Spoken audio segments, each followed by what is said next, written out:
Right message, right communication, country inside news. Country inside news और मैं भी पटना में मौजूद हूँ। हमारे साथ बिहार और झारखंड या देश के सबसे बड़े पत्रकार राघवेंद्र जी हमारे साथ मौजूद हैं, जो बड़े संपादक के साथ साथ बड़े राजनीतिक विश्लेषक भी हैं।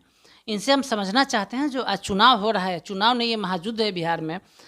दो युवा पुरजोर तरीके से अपने राजनीतिक उपस्थिति को दर्शाना चाहते हैं, तेजस्वी प्रसाद यादव और चिराग पासवान।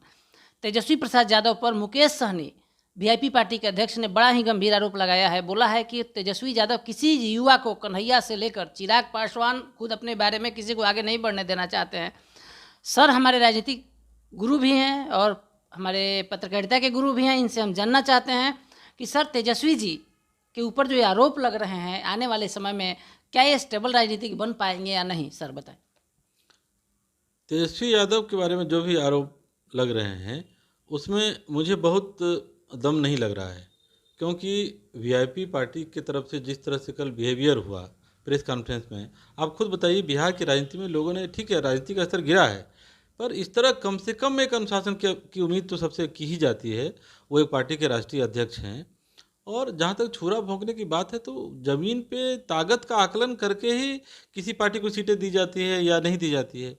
ऐसे में वीआईपी पार्टी का क्या जनाधार है? पिछली बार तो तेजस्वी जी गलती कर चुके थे, उनको बहुत सारी सीटें देकर कांग्रेस की तुलना में ज़्यादा वजन उनको दिया गया था, लेकिन हुआ क्या था?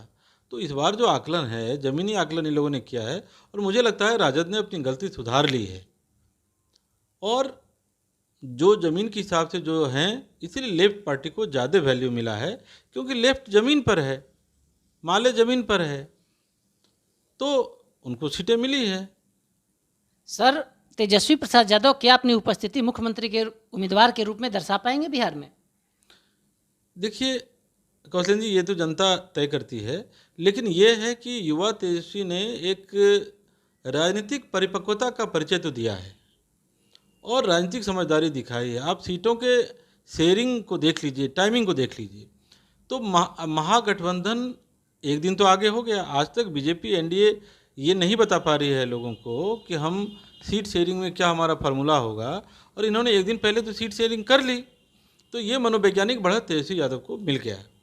और बिहार के लोग ये समझ रहे हैं कि आखिर बीजेपी जेडीयू में क्या ऐसा है जो कुछ न कुछ तो बात है जिस वजह से मामला उनका अटका हुआ है। तो तेजस्वी जी ने मनोवैज्ञानिक बढ़त ली, और मुझे लगता है कि एक राजनीतिक भविष्य तेजस्वी यादव का है। वैसे जो जातीय समीकरण है, जो वोट बैंक है, उस हिसाब से तेजस्वी अभी कमज़ोर स्थिति में दिख रहे हैं, क्योंकि यादव मुसलमान के अलावा बहुत ज़्यादा विस्तार उनका नहीं हुआ। इस बार वो राजद को बदलने की कोशिश कर रहे हैं, पर अगर हम वोट परसेंटेज के हिसाब से देखें तो अभी एनडीए का पलड़ा भारी दिख रहा है, लेकिन तेजस्वी यादव भी बहुत कमज़ोर स्थिति में नहीं है। आप सुन रहे थे वरिष्ठ पत्रकार राघवेंद्र जी को। इन्होंने स्पष्ट शब्दों में कहा, तेजस्वी प्रसाद यादव इस बार के चुनाव में बहुत ही समझदारी से निर्णय ले रहे हैं, और उनको पता है कि बिहार में अब क्या होने वाला है, इसलिए उन्होंने वाम दल को मिलाया। लालू प्रसाद यादव के प्रिय रहे वाम दल, जिस पर लालू यादव हमेशा भरोसा करते थे, उस वाम दल को मिलाया। आप सुन रहे थे राघवेंद्र जी को, इन्होंने स्पष्ट शब्दों में कहा तेजस्वी यादव भी बिहार के राजनीति में कमज़ोर नहीं है। हमारे सहयोगी अमित के साथ कौशलेंद्र, पटना से।